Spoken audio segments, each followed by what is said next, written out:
E por mais que eu goste de metodologia ágil, eu acho que tem um que aí dessa metodologia, desse toyotismo, né? Que ele é necessário para você conseguir fazer rodar adequadamente as operações. É importante. Você não tem isso, é muito difícil você conseguir fazer rodar. Muito bem, minhas amigas e meus amigos, estamos aqui de volta com mais um episódio do Ligando Ideias, esse podcast errante que aparece de vez em quando na sua timeline, aí no seu feed. E o episódio de hoje é com o parceiraço Anderson Palma. O Anderson, a gente já trabalhou junto em alguns projetos, já trabalhamos juntos na Suno também, mas o Anderson tem uma história bem legal, bem bacana. Já trabalhou com plano de saúde, já foi jogador de futebol, enfim. Fica aí, confere que o papo tá bem legal.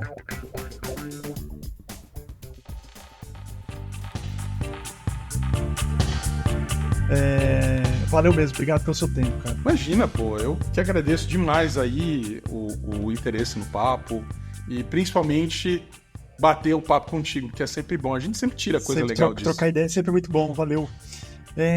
Cara, a gente vai falar da Growth Labs, de toda a sua atuação aí na parte de Growth Marketing, mas eu queria saber de onde veio o Palma. Como é que começou tudo, cara? Você já tinha interesse em comunicação, em marketing? Você se formou nessa área?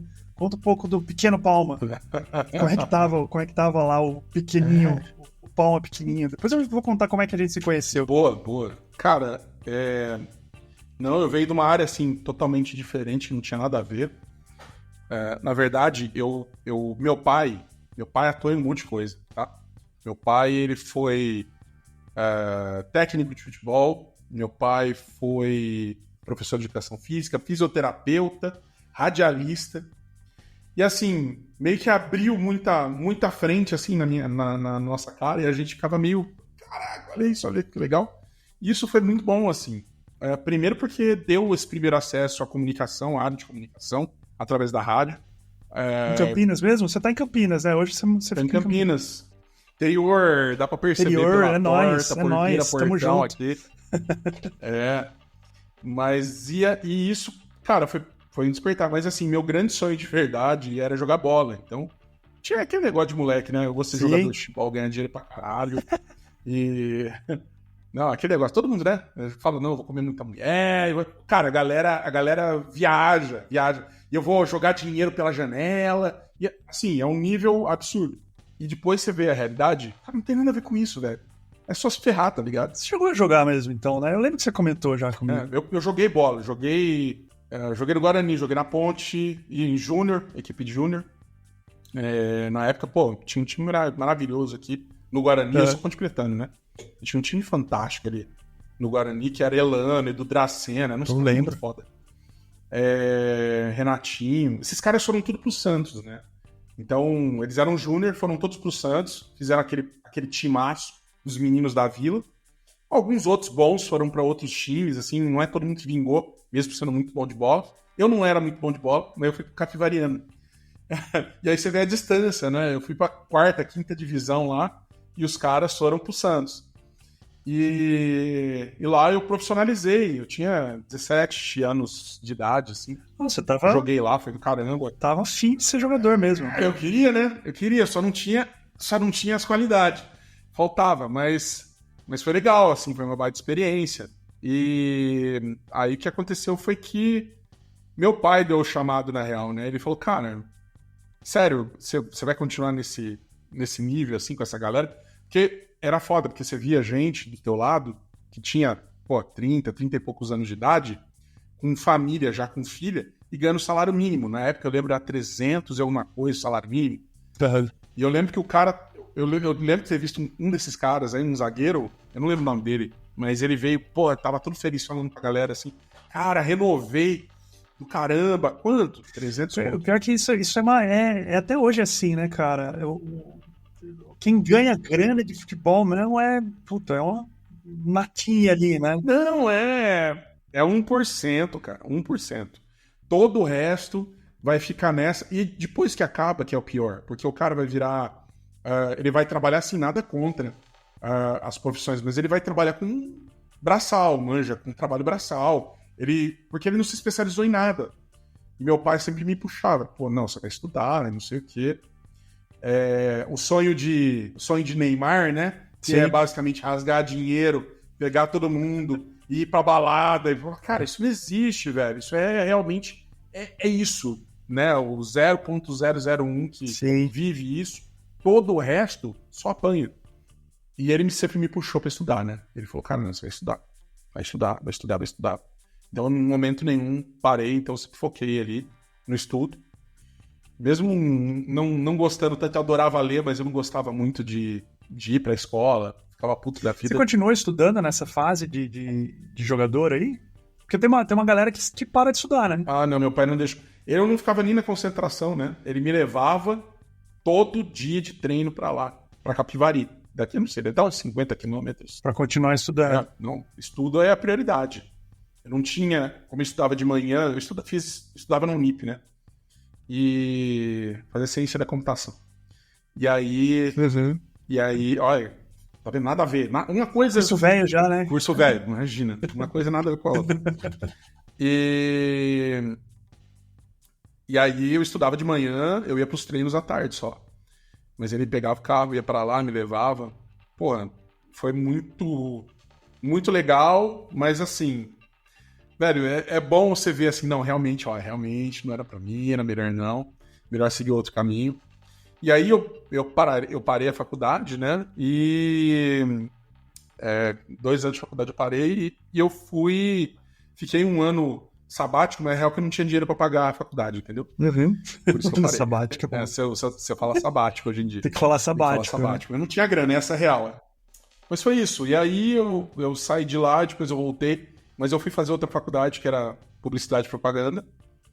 E aí eu terminei, me formei em 2004. Mas de computação... Mas o que te chamou da computação pra propaganda? Eu adorava computador. Eu montava e desmontava computador.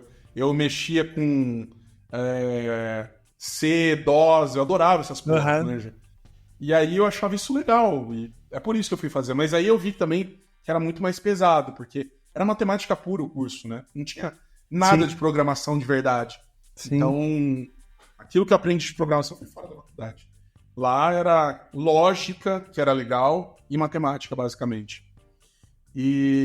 Mas pra mim, assim, foi uma baita escola, foi muito legal, muito importante. Mas e aí o que te chamou a atenção na publicidade mesmo? Sabe aquele negócio que você não sabe o que você vai fazer na vida? E aí você tem a influência do teu pai? Foi isso. Entendi. Foi isso. Eu não sabia o que ia fazer. Eu tava numa fase de moleque, né? Total. Quer aproveitar a vida. Quem olha assim e fala, nossa, que cara escroto. Não, é real, eu tô falando real. É o que eu pensava na época. E aí, moleque é escroto normalmente. Normalmente é, né? Nessa época da vida é. Mas aí você vai pensar, o que você vai fazer, né? Porra, não, eu vou trabalhar em agência. E aí virou um novo foco. Teve uma época que era bem glamourizado isso, né, cara? Era. Cara, a galera adorava virar madrugada na agência. Não, era meio glamour mesmo, cara. Eu passei por isso também. Eu queria isso. Mas você vê como é engraçado. Era meio glamour mesmo. Ficar, varar a noite, comendo pizza. Não, vamos entregar. Entregam um puta mastodonte em 2, 3 dias. Loucura, né? Umas maluquices dessa. Mas assim... E aí isso te seduziu e você foi pra propaganda. Aí no meio do caminho você curtiu? Velho, é aquele negócio, né? Eu tava muito inserido, querendo ou não, desde a infância, no negócio de rádio, né? Meu pai chegou até programa de TV na época, né? Muito tempo atrás. Que legal. Mas assim, esse negócio da mídia era legal, era bacana.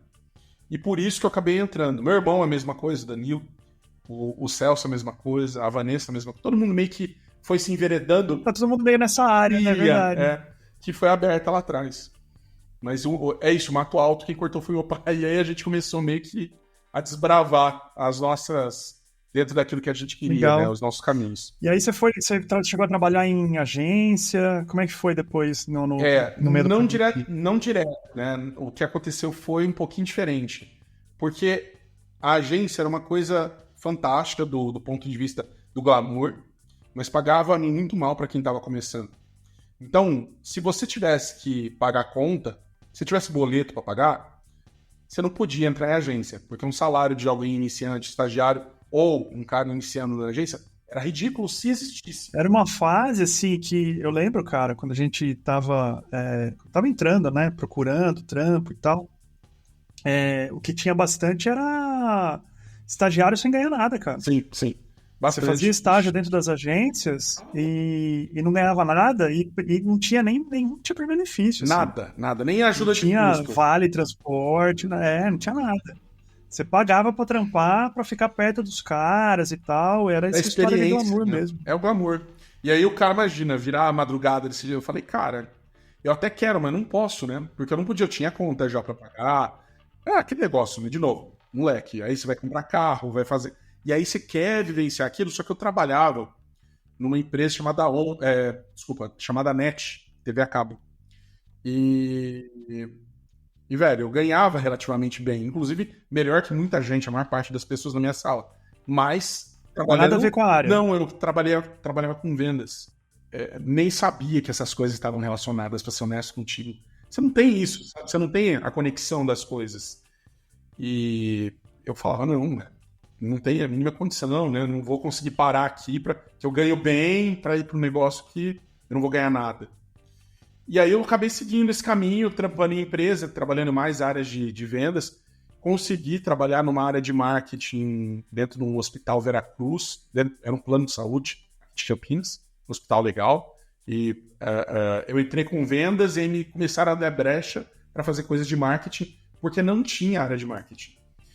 E aí, sei lá, 3 anos depois que eu tava lá, aí eu falei, cara, eu só vou mudar de posição aqui se eu matar alguém acima de mim. Mesmo assim, eu acho que não. Porque provavelmente vão contratar alguém de fora para fazer isso aqui que eu faço e o cara faz. Eu falei, não faz sentido.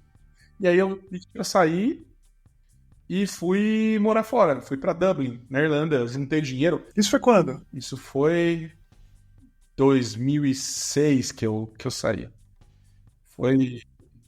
cara, foi do caramba. Foi assim... Inclusive, Dublin pra mim foi uma das melhores experiências de vida, assim. De 2006, eu voltei em 2010, né? E... cara, eu fiz de tudo lá também. Lá eu trabalhei de segurança, entregar jornal no semáforo, essas coisas que imigrante faz. Sim, a gente cresce bastante. Né? Porra, né? Você aprende a viver desde cozinhar até lavar a própria roupa. Que parece pequeno, né? Mas, assim, é uma coisa que eu não tinha feito, né? Que não fazia parte da minha vida. Então, você começar a ter responsabilidade muda de verdade por você, muda muito. Você não chegou a morar sozinho, então? Você já foi morar sozinho lá em Dublin, é isso? Sim. Nossa, cara, foi na porrada, então. Mas foi bom, cara, foi bom demais. Eu não sei nem se eu teria voltado se a minha, então, namorada, na época, não tivesse engravidado da Alice, tá aqui hoje, com 13 anos já. Mas ela não foi junto com você? Não, ela foi pra lá depois, a gente ficou namorando um tempo à distância, e aí, aquele negócio de larga, junta, não sei o quê. Falou, não, então vem aqui, né, então vem pra cá. E aí ela foi, aí não durou muito, aí engravidou. Que legal. Mas, cara, a experiência foi do caramba, e foi muito bom também. Pô, imagina. Mas você nem chegou a trabalhar na área lá, então, em Dublin? Pior que trabalhei, cara, mas não em agência. Porque eu trabalhava num banco como segurança, e a real é que eu ficava mais de manobrista dentro do banco, porque eu não tinha muita nesse... Cara, é um lugar muito seguro, ao menos era, né? Hoje em dia parece que é um pouco mais perigoso. Mas era seguro demais. Então, tem um amigo meu, por exemplo, que também era segurança na época, o Paulo, e assaltaram o banco dele, né? Assaltaram com uma faca de pão. É o máximo de violência que a gente tinha visto lá em 4 anos. É até engraçado, né, cara? É uma maluquice. É uma maluquice isso, a gente achar engraçado alguém assaltar outra pessoa com uma faca de pão. Ele foi pego na esquina fugindo de bicicleta, entendeu? Assim, não tem nada se compara. Então, isso foi destaque no noticiário da cidade. É um contraste muito grande, né? Mega ferrada aqui no Brasil depois de voltar, sabe? Por conta disso. Por conta dessas diferenças, velho. Porque eu ganhava bem, super bem, fazia coisa pra caramba, viajava a hora que quisesse, pra onde quisesse. é uma qualidade de vida muito grande. Você come muito bem, você vê paisagens bonitas o tempo todo, você faz coisas legais. E aí isso começou a doer, assim, porque aqui é a vida de brasileiro que ganha pouco, quando eu voltei, né? Então, eu voltei já também com o negócio certo para a agência, e aí sim eu fui trabalhar em agência, já era uma agência minha, né? Então... você veio para empreender já, então. Quando você voltou já vim empreendendo. com a agência minha e dos meus irmãos, a gente era sócio. Mas lá, cara, eu esqueci de falar, né? Lá eu trabalhei, eu era segurança, e aí eu conheci uma galera de uma empresa que vinha lá toda semana, cada 2 semanas lá pro banco e tal. E aí os caras paravam, enquanto um ficava fazendo depósito, o outro ficava no estacionamento, fumando, a gente ficava conversando. E aí apareceu uma vaga, e aí eu fui trampar com os caras, né? Então, foi muito legal, assim, meu inglês não ficou nativo, né? Que eu não sei se ele chega a ficar nativo em algum momento, mas ficou muito bom por conta disso também, de você estar falando o tempo todo. E aí eu trabalhei, e aí eu fiz vendas, eu fiz marketing, e-mail, cara, uma pancada de coisa. Eu acabei trabalhando lá, então eu fiquei uns 2 anos trabalhando nisso. Quase 3 anos. Pô, bastante. Quanto tempo você ficou em Dublin? 4. Ficou 4 anos lá? 4 anos lá. Foi bastante caramba. tempo. Foi. Minha mãe e meu pai estavam preocupados que eu não ia voltar, pô. E... e foi bom, assim, no fim das contas, também, eu ter voltado quando eu voltei. Pô, meu pai, ele acabou falecendo. Não deu nem 2 anos depois que eu voltei, né? E ele conheceu a neta, talvez ele não tivesse nem conhecido a neta, assim, se eu não tivesse voltado.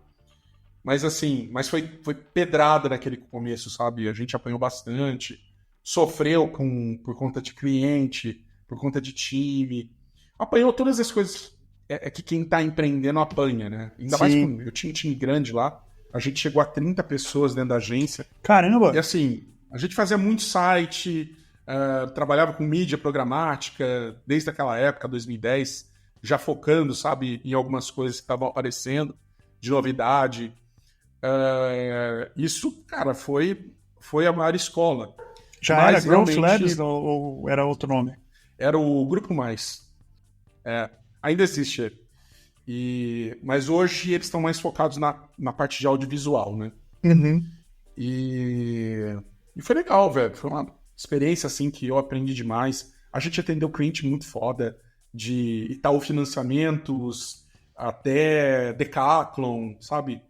Você tem uma visão um pouquinho mais completa do que realmente está acontecendo ali, da ação. E a gente fazia também, como a gente tinha produtora de vídeo ali, a gente também fazia muito comercial para TV.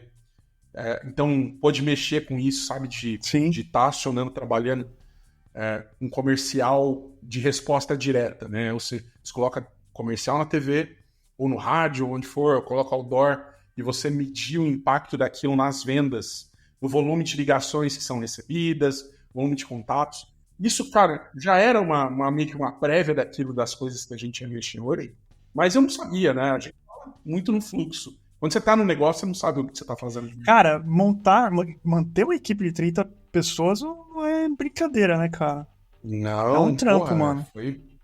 Era pesado. Era uma dor também, porque aconteceu vários meses de você pegar assim, de você tá fazendo folha, né? E você vê que o cara que trampa pra você ganha mais que você, tá ligado? E, cara, isso dói, né? Dói. Não tanto no ego quanto no bolso de verdade, mas você fica pensando, né? Porque eu também passei por alguma experiência, não com 30 pessoas, mas a gente ficou um tempão, assim, sem tirar nada da empresa, né? E aí você fala, pô, quando que vai chegar a minha vez, né? Quando que vai acontecer? E aí passa 3, 6 meses, 1 ano, você fala, caramba, o que eu tô fazendo? É bem essa sensação mesmo, né? Foi por isso que eu saí de lá, inclusive, né? Porque senão eu tava até hoje. Hoje tá a agência tá super bem, eles estão indo bem pra caramba lá. Mas, assim, eu não podia esperar. Eu saí, eu fui pro mercado pra poder ganhar bem. Porque, pô, aí já entrou mais uma filha na história. Falei, cara, não dá pra esperar, eu preciso de dinheiro agora. E aí eu fui pro mercado. E foi aí nesse momento que eu fiquei sabendo a respeito de growth, né? De verdade. Eu já tinha ouvido falar, mas eu achava que era bobagem. Eu falei, nossa, que besteira, cara. Então, mais uma modinha, né? Mais uma modinha. Eu sempre fui muito contra a modinha, né? Eu sempre fugi de modinha. Falei, daqui a pouco vem outra, daqui a pouco vem outra, daqui a pouco vem outra. E realmente vinha. Mas, enfim, cara, quando eu entendi de verdade o que era a história do Growth, esse negócio emocionou, bateu pesado, assim. Porque uma coisa que sempre me agonizava era esse negócio, porque tinha muita gente, assim, que basicamente a pessoa fingia que ela sabia, manja? A pessoa... Tem muita gente que faz isso. Então, o cara vive uma mentira. Ele fala, não, eu sei o que eu tô fazendo, não sei o que. Esses caras que têm uma mania de grandeza, né? E é esse caminho aqui que a gente vai, pode ter certeza, o resultado é esse. Como que esse cara consegue? Cara, é o convicção, né? O cara fala com convicção. Convicção absurda. E eu nunca tive isso, né? Eu sempre falei, não, calma, peraí, deixa eu olhar o número. Eu não faço a mínima ideia do que vai acontecer. E você normalmente não sabe. Você precisa colocar na rua as coisas para conseguir ver o que cola, o que funciona de verdade. E essa ideia do experimento, de você testar para descobrir a verdade, é o que mais me trouxe satisfação no Growth. Porque eu sei que eu estou seguindo o caminho certo.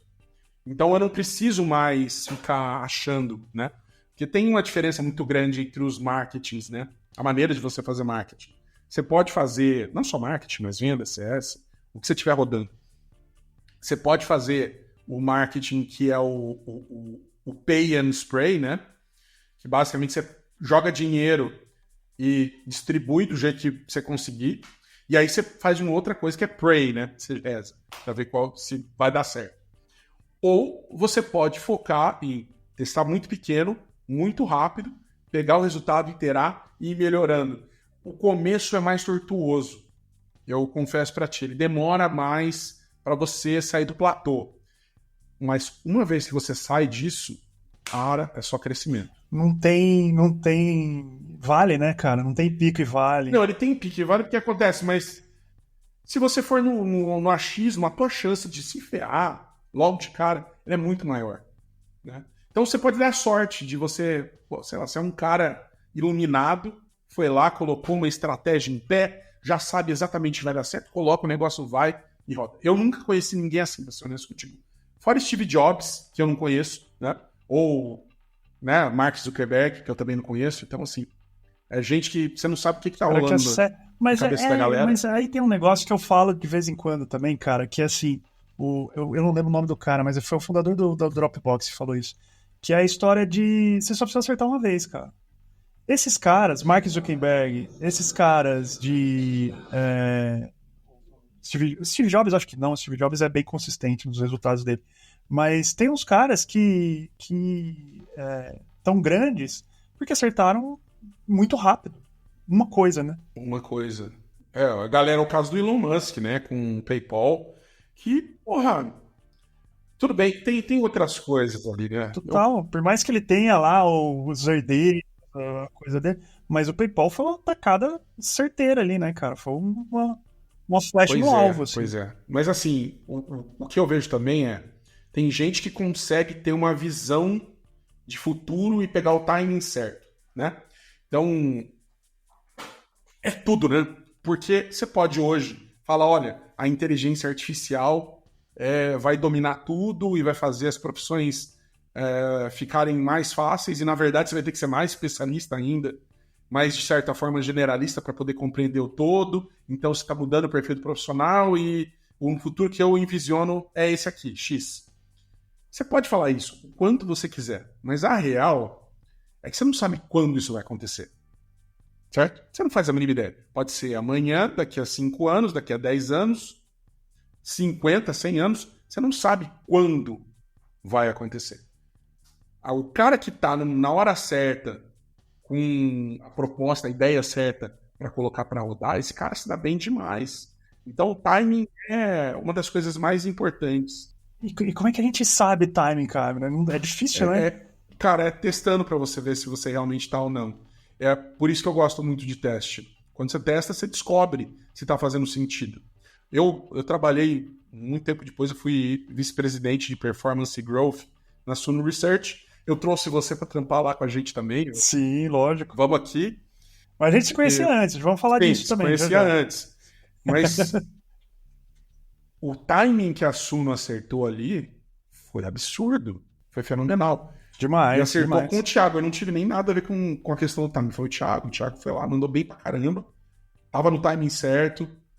Fez as coisas rodarem. Pra depois expandir. E aí depois começou a crescer pra caramba. Mas aquele começo, ele pegou o timing correto. Você olha o Barsi, né, que é o cara baita investidor aqui brasileiro, e você vê que ele não teve essa exposição, até hoje ele não teve.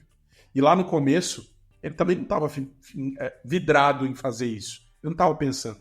Ele deu várias entrevistas para o próprio Thiago, que conseguia enxergar que o momento era certo, né? Ele viu outras oportunidades, porque assim, uma oportunidade nunca vem sozinha, né? Você sempre tem outros players já dando alguma coisa e tal. Ele viu que a oportunidade era certa e ele colocou as coisas para acontecerem naquele momento e deu muito bom. Virou um grande negócio com várias verticais. Mas assim, todo mundo olha a história de sucesso olhando o fim. Ninguém vê o que aconteceu antes, ninguém presta atenção naquilo que é o começo do caminho, as coisas que deram errado antes. Né? É que te preparam, né, para esses momentos, cara. Porque, assim, essa história de sorte... Até para saber que aquela é a oportunidade, né? Então, exatamente. É identificar. A sorte é meio que identificar a oportunidade. É usar, olhar para trás, pegar a experiência que a gente tem e identificar que aquilo é uma oportunidade. E aí a galera olha só esse momento, né? A galera só essa ação certa que você fez ali e esquece todos os perrengues que a gente passa, os sapos que a gente engole antes disso. Exatamente. E a coisa mais natural para o ser humano é não prestar atenção nas coisas. Então, prestar atenção é uma coisa difícil. Para mim, por exemplo, cara, é difícil pra caramba. Eu não presto atenção nas coisas. Ou eu vejo geral, ou eu vejo muito micro. É assim que eu funciono. E eu acho que a maior parte das pessoas também tem uma certa maneira de funcionar parecida com isso. Então é difícil, por exemplo, você tá olhando para um mercado, para o cenário nacional, internacional, vendo oportunidade, vai ter oportunidade aqui ou ali por conta de lei, por conta de alguma coisa, e ao mesmo tempo executando em cima disso. É por isso que é tão complicado de você fazer os dois. E ao mesmo tempo enxergar o timing que tá rodando, né? O timing é um cavalo, tá passando aqui, seladinho. Mas se você não pegar, você perde a oportunidade e papau, e aí vai correr atrás de outra coisa. Se você não perceber que ele tá selado, né? Você precisa entender que ele tá passando, que ele tá selado, que é só montar. Às vezes as pessoas nem isso enxergam, né? Não enxergam nem que tá selado ali. Mas aí, cara, antes de chegar na Suno, você tava como é que surgiu a Growth Labs? Depois que você saiu da agência ali, do Grupo Mais. Eu fui para Telecom. Na Telecom eu fui coordenador de digital. De lá, da eu fui dar consultoria para pequenos negócios. E aí eu trabalhei com algumas marcas diretamente, assim, sabe? De entrar ali e tentar ver o que você fazia para melhorar, para otimizar, com campanha, com time comercial, né? Você vê, né? Um monte de experiência anterior, e aí vai juntando naquilo que compreende o negocinho que você vai colocar para rodar. Eu já estava trabalhando com growth, mas não usando necessariamente o nome de growth, com experimentação, teste de equipe, de copy, de script, de anúncio, um monte de coisa. Então aí eu trabalhei, cara, para um monte de empresa diferente com consultor. E, cara, eu ajudei a criar uma rede de clínica de cirurgia plástica, por exemplo, que a gente, muito rapidinho, a gente conseguiu escalar. E assim, é um negócio físico, né? Chama Clínica Realize. E a gente colocou a primeira para rodar, montou time comercial, um time de marketing, colocou anúncio na rua. Cara, fez um fuzuê ali gigante e tinha que gerar, basicamente, o desafio era gerar consulta para os médicos, né? E a gente colocou tudo isso, não tinha nada, não tinha CRM para usar um negócio como esse na época. E aí eu fui atrás. Então, começava a pintar os desafios, eu começava a ir atrás das soluções de forma tecnológica ou em forma de pessoas. E isso começou a ser para mim um core, né? De, pô, vamos mexer com o que for necessário. Automação, vai mexer com dado, vai mexer com ferramenta, com pessoas, faz bololô e faz o negócio acontecer. E aí eu foquei por bastante tempo nisso. Nessa, por exemplo, a gente cresceu, em coisa de um ano, a gente já estava com 3 unidades e não conseguia crescer mais porque faltava gente para gerenciar as unidades. Então, foi um negócio muito legal. Como eu tinha também o background de saúde, já ajudava. Não, peraí. Background de saúde, como assim? Eu tinha trabalhado num plano de saúde anos atrás. Então, como eu tinha trabalhado, eu aprendi coisa pra caramba a respeito do meio. Eu sabia o que podia e o que não podia fazer. Que era o plano de saúde do Hospital Veracruz. Vai somando, né, cara? As experiências vão somando. E aí, quando aparece a oportunidade, você fala, não, show de bola, eu sei o que fazer. Mas assim, isso que você falou de time, né? Você vai juntando as coisas. Ó, mais isso. E a hora certa. E aí você coloca o negócio pra rodar, dá bom pra caramba. E aí vai o próximo, cara...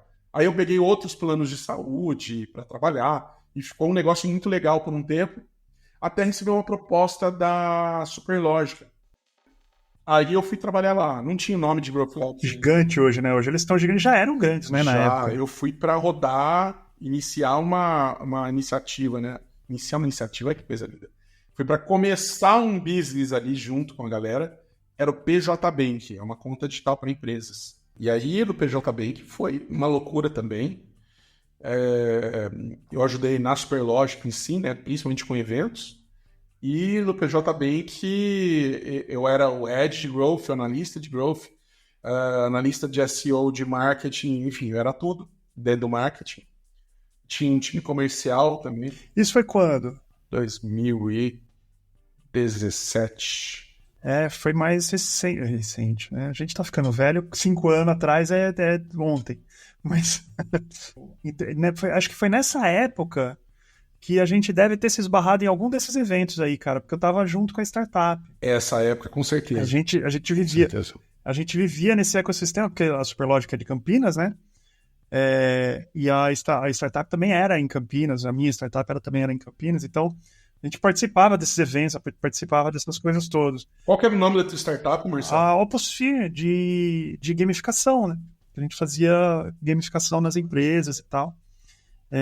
A gente foi acelerado, foi a primeira startup da Baita, da aceleradora da Baita. Que da hora. Foi 2014, 2013, que a gente montou lá e foi bem até 2018, ali, 2019. Pouco antes do estouro, do rombo da pandemia ali.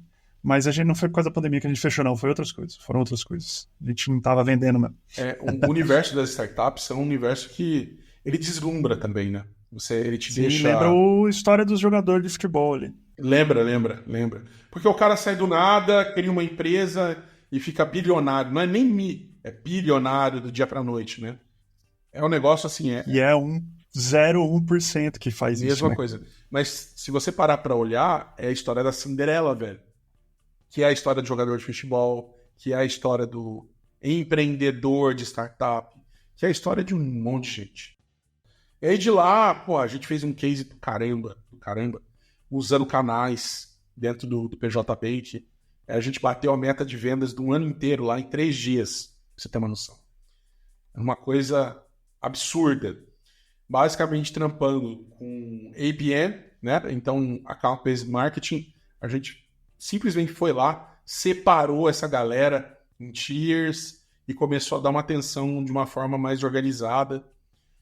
Eu tinha pego uma consultoria de fora, né, para ajudar a gente lá. Ajudou muito, inclusive, algumas, né? Não apenas uma. Ajudou muito. A gente começou a implementar esse negócio de marketing por conta e deu muito bom. Tanto que bateu essa meta de vendas e que até hoje essas vendas são o que trazem a receita do próprio PJ Bank. Porque a nossa venda ela não era venda para o consumidor final, nem para a empresa que ia usar diretamente. Ela era a venda para o RP. E o RP que a gente tinha que trazer a base dele depois para dentro. Né? Então, cara, foi um desafio do caramba, assim, absurdo de grande. E eu fiz tudo, né? Junto com o time lá, desde ir visitar o o cliente final e fazer pesquisa, até elaborar estratégia, junto, obviamente, ali com o time. E, cara, foi muito legal. E eu saí de lá quando eu vi que eu já estava dando outras consultorias por fora.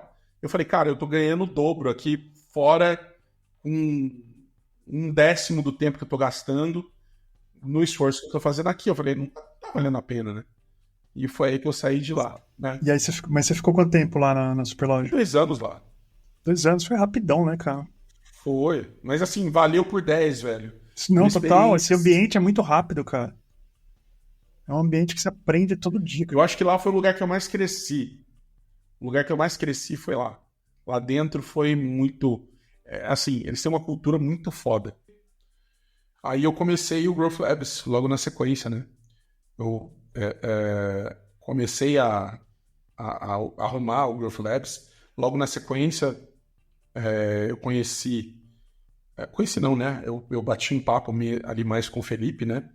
E trouxe ele para ser meu sócio. A gente virou cofundador aqui, né, do Growth Labs.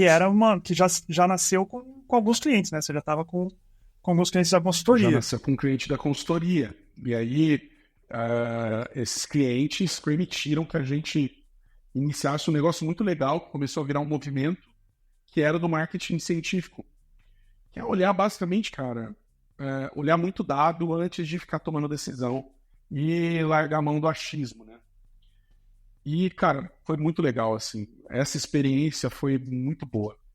A gente continuou por um tempo ali, depois que eu saí, isso era 2018, final de 2018, quando eu saí da Superlodge. Cara, foi muito intenso aquele período de Superlodge, mas o Growth Labs também foi muito bacana aquele começo. E a gente rodou, né? Eu rodei com o Felipe como sócio aí por um ano. Você já começou com ele como sócio? Eu comecei sozinho, né? Eu já estava chamando de Growth Labs a consultoria, mas aí ele entrou, a gente usou ali como cofundador ambos, né?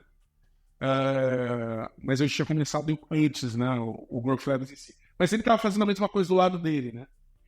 E, então realmente foi juntou as escovas de dente. Uhum. O timing, né? É a história do timing. É a história do timing de novo.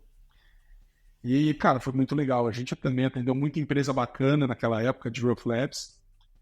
E a gente acabou parando a parceria por diversos motivos, mas até um pouco de treta, assim, a gente estava discutindo bastante em relação ao futuro, como que ia para cá, ia para lá. Sim. Normal, né, cara? Normal. O Felipe é meu amigão até hoje, velho, irmão. Mas, assim, isso acabou meio que acontecendo na mesma época que eu tinha recebido propostas e o Felipe também. E a proposta, uma melhor que eu tinha recebido, uma proposta muito legal para fazer um negócio muito bacana, era da Suno. E aí eu, cara, topei, saí, né? E o negócio foi, assim, absurdo. Outro lugar que trouxe experiências assim. Experiência nova, né? Você começou na Suno quando foi? Porque eu acho que a gente se conheceu antes, né? Porque a gente teve... Foi antes de você entrar na Suno ainda, que eu lembro. Que a gente se conheceu ali naquele eventozinho que foi a história do time de novo. As coisas vão se convergindo, né? Que era uma galera da Gama. Será que era da Gama? Não lembro agora. Não, acho que era... Era algum curso. Eu lembro de um evento que a gente palestrou. Isso, então. Foi eu, você e a Nina Silva, imagina. Nina Silva, que hoje tá aí arrebentando. Nina Silva. E ela já falava, já palestrava bastante ali. Verdade. E foi uma maluquice, porque era uma galera de um curso, não era? Era um curso acho que era de growth mesmo. Era algum curso livre de growth que a galera tinha que organizar um evento, e aí na sala dois grupos, não foi isso? Aí tinha 2 grupos que, eu não vou lembrar o nome, que sacanagem eu não lembrar o nome da turma, mas eles dividiram, eu sei que eles dividiram a sala em 2 e um organizou um evento, o outro organizou outro, e aí chamou a gente para palestrar, a gente topou, foi um negócio meio... era um desafio, né? Colocar um evento de pé em uma semana, sei lá, 10 dias. E aí ali foi meio que onde a gente parou pra conversar mesmo, né? Falou, opa, peraí, eu faço isso, você faz aquilo, outro e tal, e a gente conversou ali, né? E aí que eu falei sobre, a gente falou sobre, acho que era sobre engajamento o evento, e aí eu falei sobre gamificação, você foi falar sobre growth marketing. Caramba, tua memória tá boa, hein? Não, puta, cara, eu preciso lembrar, se tivesse boa, eu lembrava do nome da turma aqui. Nessa época você não tava na sua. Não, eu tava com o Growth Labs ainda. Não, né? Foi 2019, eu acho. Mas você tava em vias de entrar na sua. Tava. Eu entrei no final de 2019. Eu participei a Black Friday de 2019, foi outubro, né? Eu fui como diretor de performance. Aí, em uns 3 meses, eu assumi como VP de Performance Growth. E ali eu fiquei na Suno também de 2019 até 2021. E eu assumi um outro cargo ali também, que foi o de diretor de inovação. E, cara, a real, assim, verdade, assim, de coração, é muito pesado o trabalho ali na Suno, sabe? Ele demanda demais, ele é um negócio que, cara, é foda, é muito legal. É uma máquina que cresceu muito rápido, né, cara? Muito rápido, é muita gente, muito time pra gerir, assim. Eu já não tenho muito cabelo, eu perdi o pouco que tinha sobrado. Mas é uma puta empresa, manja. O que eles fizeram, assim, sim, em geral, é muito... Pegaram um time, é o que você falou mesmo, pegaram um time muito bom e souberam aproveitar isso, né? Sim. E, porra, muita coisa que eu sei hoje de dados, eu acabei aprendendo ali, né? A maneira de trabalhar, como eles rodavam ali as campanhas. Eu tinha na mão o quanto a gente ia faturar até o final do ano, de verdade, assim. Tinha uma precisão muito... Era muito próximo o número que eu tinha ali de planejamento daquilo que era executado. E isso tudo por metodologia, né? Isso é muito legal. E é uma coisa que antes eu nem ouviria alguém falar esse respeito. Mas é metodologia Falcone. E olha que loucura, ali foi a primeira empresa que a Falcone conseguiu ver, né, trabalhando com a área de marketing na íntegra, como a gente trabalhava, com a metodologia deles. E isso foi fenomenal, assim, para o andamento, né? E trouxe uma clareza muito grande. Acho que essa é a grande diferença. Né? Clareza. É muito difícil você ter essa clareza na maior parte dos negócios. Em relação ao marketing, então, que é muito subjetivo, entra no design, que é, nossa, então, e a gente vai usar a teoria aqui de X ou de Y, eu estou usando o Nielsen, eu estou usando, sabe, não cabe a ideia da teoria no negócio quando você está olhando e você é responsável pela receita da empresa. E aí o negócio pesa mais, o negócio é muito mais complexo, mas ao mesmo tempo é muito mais simples na hora de avaliar, de entender o que você mexe. Isso para mim, para um olhar científico, isso me deu eu acredito, uma vantagem muito grande em relação a outras pessoas que estavam trabalhando ou tentando trabalhar com coisas parecidas. E por mais que eu goste de metodologia ágil, eu acho que tem um que aí dessa metodologia, desse toyotismo, né? Que ele é necessário para você conseguir fazer rodar adequadamente as operações. É importante. Se você não tem isso, é muito difícil você conseguir fazer rodar. Porque as pessoas vão mudando, né? Então, você precisa ter uns processos muito bem definidos, muito bem estabelecidos ali, né? Para poder ter esse resultado consistente mesmo, né? Para poder ter essa previsibilidade ali na frente. Porque você troca as pessoas vão sair, entrando e saindo, e a empresa precisa continuar, exato, né? Precisa continuar no trilho ali. Exato. Uma outra coisa que eu rodava muito, só para complementar, porque obviamente, eu sou um defensor ferrenho aqui do experimento, do teste, e eu acho que ele tem que ser feito sempre que possível, sempre que a gente encontra aí uma necessidade que a gente se deparou com uma dificuldade, um problema real ali que não tem resposta, cara, teste. Mas existem problemas que já têm resposta. Talvez não sejam nossas respostas, mas já tem resposta. E uma coisa que também eu aprendi por lá e que eu acho que assim, é muito foda Se tem gente que já tem esse conhecimento que você está buscando, não gasta tempo aqui, desesperado, fazendo teste, porque o experimento leva tempo, consome recurso. Vai atrás da pessoa, traz aqui e pede para te mostrar como é que é. E, cara, isso é uma coisa muito simples, mas é muito importante. E a gente não faz. Eu digo a gente porque é geral. As pessoas preferem colocar numa ferramenta de teste um experimento que tem gente que já sabe a resposta daquilo. Então, toma cuidado também, sabe? A galera usa a ferramenta como solução, né, cara? E a Sim, solução não tá na ferramenta. A solução tá no que você precisa. Tá no problema, na verdade, né? Você precisa entender o problema para saber qual que é a solução para ele ali. E se a solução é conversar com a pessoa que já passou por isso, pô, mais fácil ainda, pois né? é. Pois é, pois é. E na maior parte das vezes você antecipa essa resposta, assim, em semanas. Tem um outro lance também que é a história de. Tem muita coisa que é óbvia e que as pessoas não enxergam, exatamente por ser óbvio, né? Então, puta, não é possível que a solução seja tão simples assim. Então, eu vou pegar uma ferramenta e vou testar até para chegar no Aham. mesmo resultado que já estava óbvio, que já estava ali, né? Não, já tava Cara, e na às vezes a cara. gente precisa falar o óbvio também, porque as pessoas se distraem um pouco com Ah, essa senão a pirotecnia toda. galera. Sim. Senão a galera começa a fazer teste de cor de botão. Aí é verde ou é azul, sabe? É o tipo de coisa Que não que vai tira fazer do sério. nenhuma diferença, Nada, né? zero. Zero, zero. Talvez, puta, pra Amazon faça a diferença, sabe? Porque daí você mexer 0,1% do. Pô, aí é um volume. Agora, para startup, né, para os Não, mortais aqui, não vai, não vai, esse não vai. tipo de teste é muito. É só Sim. perder tempo, né? Perder tempo e dinheiro. Aí você saiu da Suno e voltou para Growth Labs meio que O Growth Labs, na em verdade, não solo. parou, né? O Growth Labs nunca parou. Ele continuava rodando, eu coloquei uma pessoa aqui rodando o Growth Labs, então ele continuou. E aí, quando eu saí de lá, eu voltei para cá, o negócio continuou rodando, basicamente. Mas não é a mesma coisa. Você não tem esforço em cima do negócio, ele não cresce, né?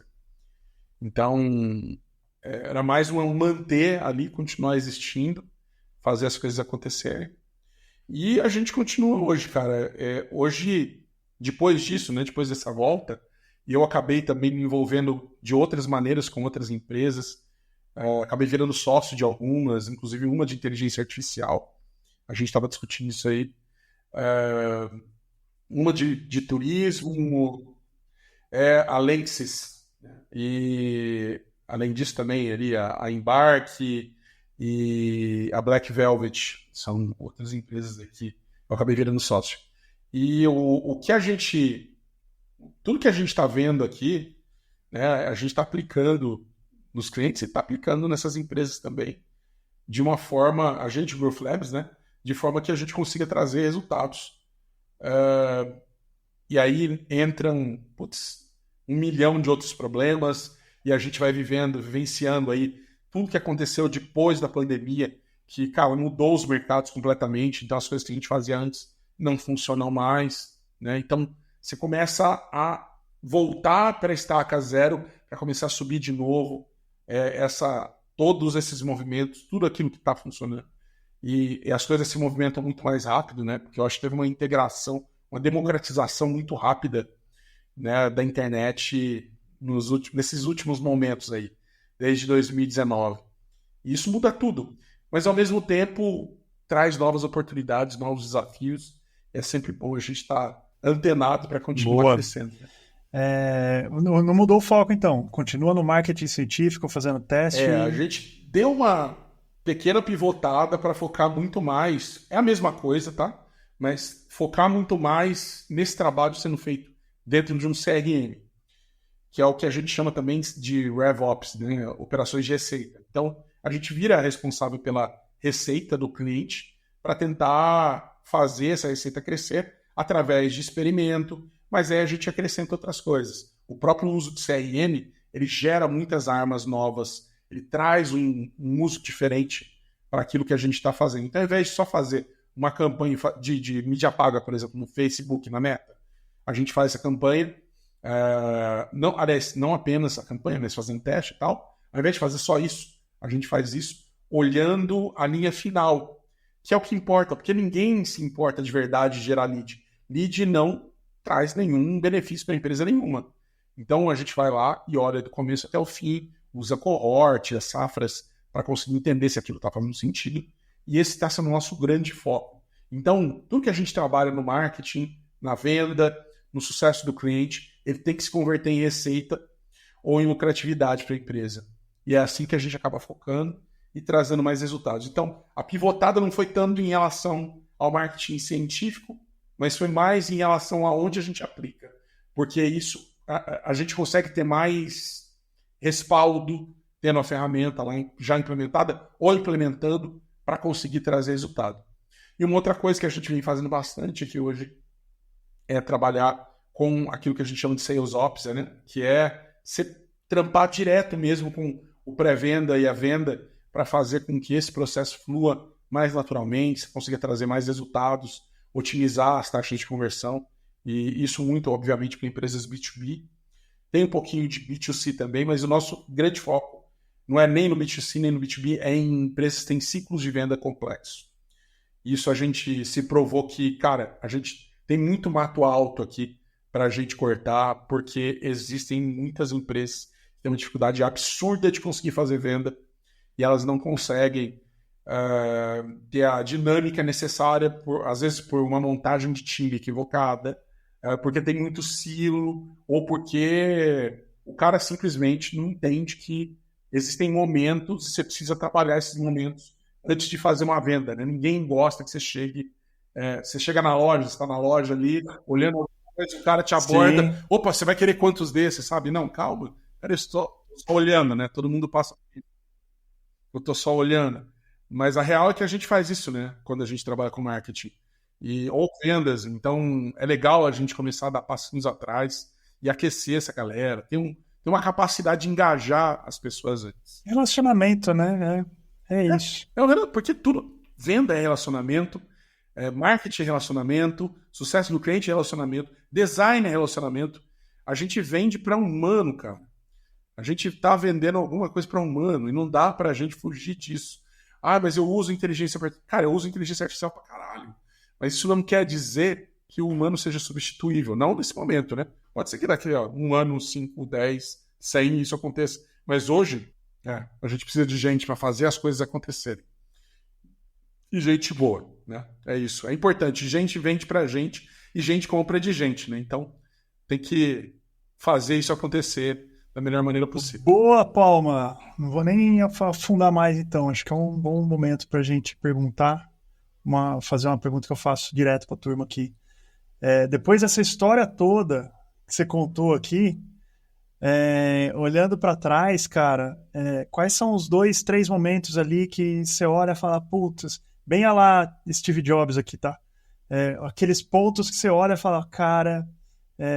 se eu não tivesse passado por esses pontos aqui, eu não estava aqui hoje na Growth Labs atendendo esses clientes todos aqui. Cara, acho que eu não entrei nesse assunto específico, mas na época da agência, a gente tinha também algumas empresas lá dentro, né? Eu toquei uma que era chamada Desconto na Mão.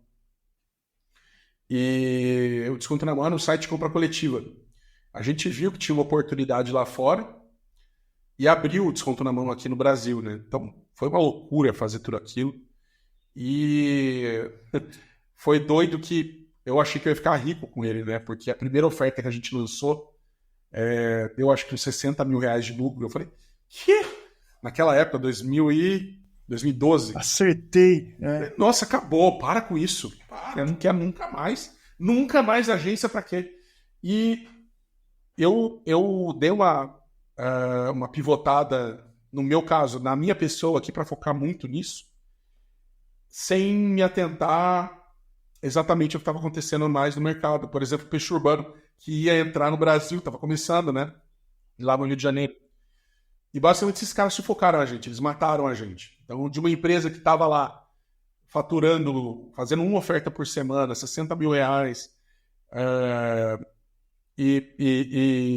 faturando não, lucrando 60 mil reais numa oferta toda semana para uma empresa que não conseguia faturar quase nada, foi um período de 1 ano. Eu entendo hoje que o que a gente precisava ter feito, na verdade, era acelerar muito mais a velocidade das ofertas, né? Se eu colocasse mais ofertas, e entender que aquilo lá ia acabar também, porque ou alguém ia comprar ou ia ser jogado para fora, mas saber o momento de sair. E, no fim, isso para mim trouxe uma lição muito, muito legal, que era de entender o timing das coisas. Saber quando sair, saber quando entrar, quando você tem que dar o double down, manja. Ali eu tinha um caso fantástico, eu podia ter entendido, pô, legal, mas daqui a pouco o Groupon tá aqui, o Peixe Urbano, não sei o quê. É melhor acelerar, porque esses caras não vão demorar muito tempo lá fora. Sei lá, você tem uma visão, isso aqui tem 6 meses de vida nessa velocidade, vamos acelerar o máximo que a gente puder, porque quando eles chegarem, ou eles têm que comprar a gente, ou a gente é jogado para fora do mercado, mas a gente fez caixa. E não, eu demorei para entender, demorei para me movimentar, e isso foi terrível. Eu perdi o time daquilo que eu podia ter feito. Isso me ajuda hoje a entender que tem coisas, cara, que por mais atraentes que elas sejam, às vezes elas não valem a pena. Porque você tem sempre uma troca. A gente tem 24 horas no dia. Você não tem como aumentar o volume de horas que você tem no dia para fazer as coisas que você tem que fazer. Então você tem que escolher as suas batalhas e você tem que prestar muita atenção no timing. Eu acho que talvez essas sejam as duas maiores lições que eu tive, assim, nos negócios sobre o que é importante de verdade, né? Para você conseguir ter algum sucesso. E a real é uma só, velho. A real é uma só. Sucesso todo mundo vai ter um dia, porque assim, é como você disse, né? Você vai bater. É um trabalho de vendedor. Você vai testando. Uma hora aparece um negócio, dá um baita boom, mas não quer dizer, primeiro, nem que ele vai se repetir e nem que você vai chegar nele na hora que você quer. Então, ao invés de só baixar a cabeça igual um touro em direção a alguma coisa, é melhor você olhar o que está acontecendo, prestar mais atenção para se apropriar do tempo certo. Boa, meu mano! Palma, brigadão, cara. Imagina, mano. Obrigado eu. Um papo, como sempre, bom. Sem sombra de dúvidas. A gente que espero que quem esteja ouvindo também tenha achado bom, tanto quanto eu. Valeu. É isso, o papo foi muito legal. O Palma, sempre que a gente se encontra, a gente bate um papo de muito tempo. Daria para fazer mais 2, 3 episódios desse papo que a gente gravou. Espero que a gente consiga fazer de novo outras vezes essa conversa. Voltamos então com o Ligando Ideias. Espero que você tenha curtido, que você tenha gostado. Se gostou, já sabe, compartilha com a turma, fala que o Ligando Ideias voltou. Não sei por quanto tempo ainda, a gente tem mais alguns episódios para lançar aqui, mas sempre que dá um tempinho eu vou gravando papos com a galera e vou editando aqui para vocês. Eu sou sozinho, a gente vai tentando do jeito que dá. Legal? É isso, espero que vocês tenham curtido. Até a próxima. Beijo. Tchau.